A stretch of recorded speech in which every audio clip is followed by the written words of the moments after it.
বাবা কলঙ্কিনীর মা, তুমি এত সেজেছো কেন গো? জামাই ষষ্ঠীতে তুমি এত সেজেছো, তাহলে তোমার মেয়ে কি না সেজেছে? চলো দেখতে যাই একটু। এত সেজেছি এমনি এমনি নাকি?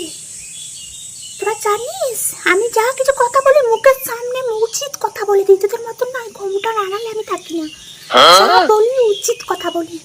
আমি কেন সেজেছি তোদেরকে বলবো, তোরা শুনলি আর সবাইকে লাগান বাগান করে বেলাবি। পারা না, আমি তো লুকিয়ে লুকিয়ে যা কিছু করি না। এই যে শোন, জামাই ষষ্ঠীতে আমার মেয়ে আসছে না, পালিয়েছে, কোথাও পালিয়েছে, এখন খোঁজ খবর পাওয়া গেল না। জামাই তো টাকাওয়ালা, বুড়িওয়ালা, অনেক টাকা, কি করবো? জামাইকে ছেড়ে দেবো? আমি জামাইকে বিয়ে করে ফেললাম, তাই তো জামাই ষষ্ঠীর দিনে আমি বিয়ে করলাম। দেখছিস না গা ভর্তি গয়না পড়েছি, একদম সেজে পুজো নিয়েছি, আর বেনারসি শাড়িটা আমার জামাই দিয়েছে।